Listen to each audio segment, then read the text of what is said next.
It's an efficient pit stop by the Eurasia crew who refuel the car, and while the refueling happens, the engine has to be turned off. But once they're done, you can fire up the engine and it's back out on track. As Bradley showed, it was hot work inside the cockpit. Let's hear what he had to say. It was great, you know. You can't ask for anything more than that. Got the lead in a very, very scary but quite fun overtaking move at the first corner. I wasn't planning to overtake there, but, you know, when the chance comes, so be it. And then, you know, it took a little while for it to come on as the track started to rubber in, but once it rubbered in, the car was just perfect. Every step of the way, it was just easy. I was lapping within less of a tenth of a second every single lap, and yeah, it was really good. So, but as I said before, it's a very long race, so we'll have to see what happens. But, you know, that's going to be a better start, could it? The good news was that the Kraft Bamboo team had done enough to get the car back out on track. But the bad news was that the pit stop lasted more than 10 minutes. However, there were precious points to be had in the championship if they could get to the checkered flag. It is a throttle bottom wheel, a sticking throttle. So basically every time I got on the brakes, the car would still go forward. So now we found the problem, we fixed it, and hopefully we can finish the race. Back at the front, it was all change. Oak and Eurasia had each pitted once. But not only was Oak stopped quicker than their rivals, partly because Cheng stayed in the car, where else Eurasia changed drivers, Cheng was now lapping around 4 or 5 seconds quicker than Tak-Sun Kim. And while Kim still led just past the hour mark, the gap was down to half a minute and closing fast. Meanwhile, the number 90 and 91 cars from the team AAI Rastrada were still locked in a battle for third, less than 1 second apart. Then came the third AAI entry, the black number 92, with Kraft Bamboo bringing up the rear. But with the number 92 car lapping the Ligier pretty comfortably, things were still a bit of a struggle for the Kraft Bamboo crew, with 2/3 of the race still to go. On lap 44, Yulam brought the number 90 SLS AMG GT3 into the pits, and he was replaced by teammate Takamitsu Matsui. With the number 91 car having pitted a few laps earlier, Matsui's swift changeover meant that he retained the GT lead. But with Marco Seefried still to drive the number 91, it was sure to be a fierce battle. Rounding out the endurance racing pyramid is a brand new series of prototype cars specially created for the Asian Le Mans Series, the LMP CN category. Its aim is to provide drivers and teams with a low-cost option into the series, with the class designed as a stepping stone to the LMP2.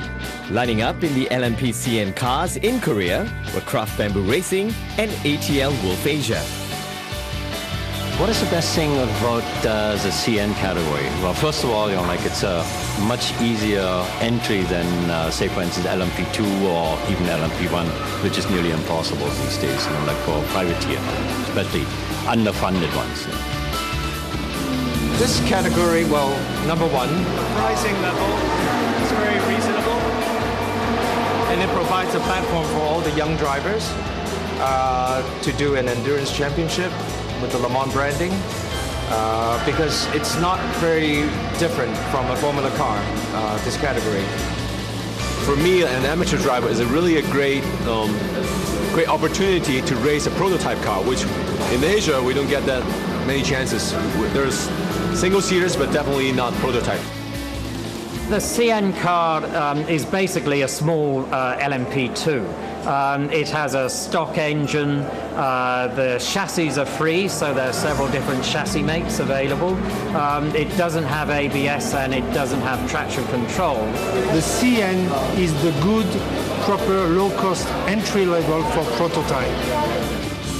Yeah, I think it's really good, for the young guys to come. It's a promotional category.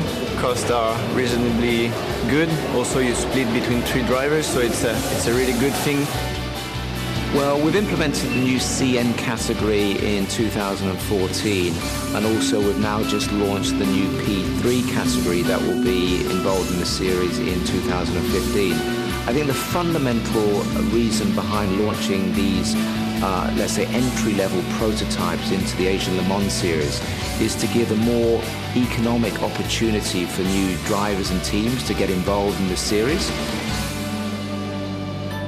As the second hour of the race continued, Tak-Sung Kim still led for Eurasia, but Oak's David Cheng was closing fast. Then came the number 90 and 91 of Team AAI Restrada, who were still just seconds apart from each other after changing drivers. The third AAI car came next, followed by Frank Yu of Craft Bamboo Racing. The GT or Grand Touring class is considered the entry-level category in the endurance racing pyramid. But the Team AAI cars were putting on a show. Yu Lam in the number 90 SLS was running third, behind only the two LMP2 cars, and with much more impressive looking Ligia still trying to find its feet. Lam continued to lap the Craft Bamboo car, proving that there's no hiding place out on track.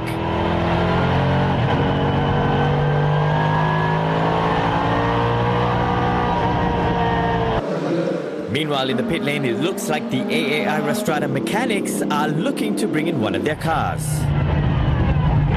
Shortly after the number 90 had finally been passed by team rival number 91, Lam came into the pits to hand over to Japanese teammate Takamitsu Matsui. The SLS had dropped down to fourth, but with the BMW Z4 yet to pit for a second time, the battle between the two AAI cars was still very much on. Yeah, so very hot and humid.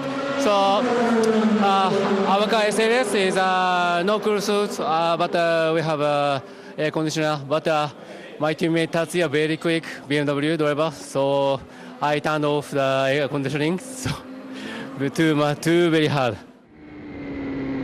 A decisive moment in the race came an hour and a quarter in, with David Cheng roaring past the Eurasia car to take Oak into the lead, barely 13 laps after Bradley had got out of the car.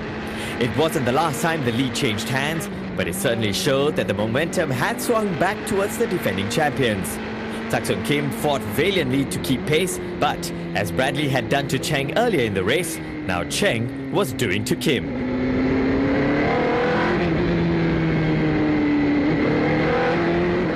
The camera position here shows just how hilly this track is, with the cars coming round a partly blind left.